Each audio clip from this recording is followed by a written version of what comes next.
ఆంధ్రజ్యోతి ఒకసారి చూద్దాం.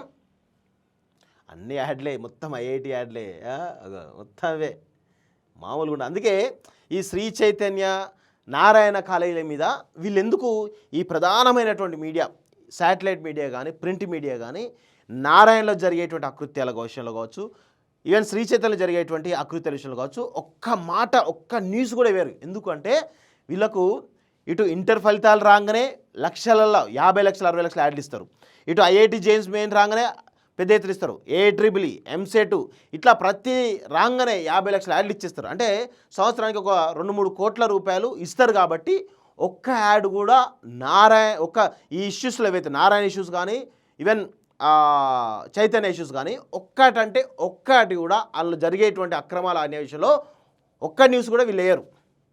ఎందుకేరో ఇది అసలు రీజన్. సంవత్సరానికి 2-3 కోట్ల రూపాయల యాడ్స్ వాళ్ళు ఇస్తారు, వీళ్ళు వేయరు. 100% ఇదే జరుగుతూ ఉంది. అందుకే మాలాంటి వాళ్ళం ఎక్కడ కూడా ఏ ప్రలోభాలకు లొంగకుండా నిజాయితీగా ఈ శ్రీ చైతన్య నారాయణల పైన పోరాటం చేస్తూ ఉన్నాం. ఎస్, మా మీద అనేకమైన ఒత్తిళ్ళు వచ్చినాయి, అనేకమైన ఒత్తిళ్ళు. మేము అది ఆఫర్ చేస్తాం, ఇది ఆఫర్ చేస్తాం, మీరు తీసుకోండి, మాకు సహకరించండి అని చాలా సందర్భాల్లో మాట్లాడినటువంటి దాఖలాలు ఉన్నాయి. కానీ ఎక్కడ కూడా మేము వెనకడు వేయలేదు. ప్రతిసారి కూడా శ్రీ చైతన్యలో జరిగేటువంటి ప్రతి అంశం పైన, అక్కడ జరిగేటువంటి అవకతవకలు కావచ్చు, అరాచకాల విషయంలో కావచ్చు, అక్రమాల విషయంలో కావచ్చు, కాలోజీ టీవీ లాంటి మాలాంటి కొన్ని ఛానళ్ళు చాలా నిజాయితీగా పనిచేస్తూ ఉన్నాయి. ఎక్కడ కూడా వెనకడి వేసే ప్రసక్తే లేదు. నారాయణ విషయంలో, శ్రీ చైతన్య విషయంలో అలుపెరగనటువంటి పోరాటం ఖచ్చితంగా చేస్తాం. ఎక్కడ కూడా దానిలో వెనకడుగు వేసేటువంటి పరిస్థితి లేదు. ఎవరు సహకరించినా ఎవరు సహకరించకపోయినా ఆ విషయంలో మాత్రం 100% మేము శ్రీ చైతన్య నారాయణ విషయంలో ముందుగా ఉంటామని చెప్పేసి కూడా ఈ సందర్భంగా తెలంగాణ ప్రజలకైతే మేము హామీ ఇస్తూ ఉన్నాం. 100% వెనకడుగు వేసేది లేదు. చాలా జెన్యూన్ ఇష్యూస్ను పాపం పిల్లలు, అమాయకమైనటువంటి పిల్లలు, అదేవిధంగా పేరెంట్స్ కూడా లక్షల ఫీజులు కట్టి ఈరోజు ఒక బందీని చేస్తూ ఉన్నారు. వాళ్ళు ఆ బందీని చేసేటువంటి క్రమంలో వాళ్ళకు ఫుడ్ సరిగ్గా ఉండదు. ఈరోజు ఒక్క శ్రీ చైతన్యలోనే 3-4 లక్షల మంది విద్యార్థులు చదువుతారు. నేను ఇంకా తక్కువ చెప్తాను, ఎక్కువ కూడా ఉంది. 3-4 లక్షల మంది విద్యార్థులు చదువుతున్నారు. అలాంటి 3-4 లక్షల మంది విద్యార్థులు చదివేటువంటి శ్రీ చైతన్యలో ఒక 10 ర్యాంకులు వస్తాయి. ఆ 10 ర్యాంకులు చూపించి శ్రీ చైతన్య నారాయణ అని చెప్పేసి యాడ్లు మామూలు ఇయ్యరు. శ్రీ చైతన్య ప్రభంజనం, నారాయణ ప్రభంజనం అంటూ అటు ఇటు అన్ని ఛానళ్ళు కూడా ఊదరగొడతారు. సో కానీ ఇక్కడ 3-4 లక్షల మంది విద్యార్థుల్లో 10-15 మందికి ర్యాంకులు వస్తాయి.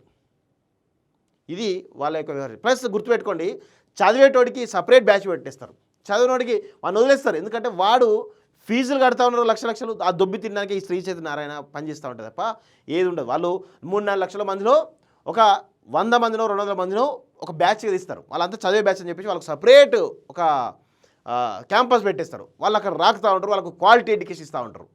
ఫ్రీ ఎడ్యుకేషన్, క్వాలిటీ ఎడ్యుకేషన్ అన్నీ వాళ్ళకి ఇస్తూ ఉంటారు. కానీ సామాన్యమైనటువంటి విద్యార్థులకు వాళ్ళు మెరుగుపరుద్దామనేటువంటి ధోరణి ఈ శ్రీ చైతన్య నారాయణలకు ఉండవు. కాబట్టి మేము ఖచ్చితంగా శ్రీ చైతన్య నారాయణలో జరిగేటువంటి అక్రమాల విషయంలో వెనకడుగు వేసేటువంటి ప్రసక్తి లేదు అనేది గుర్తుపెట్టుకోవాలి. ఇగో నెక్స్ట్, జేఈ టాపర్లో మనోళ్ళు 4 తెలంగాణ నుంచి 3 విద్యార్థులకు, ఆంధ్రప్రదేశ్ నుంచి ఒకరికి 100%, 7 రాజస్థాన్ టాప్. 2వ స్థానంలో తెలంగాణ.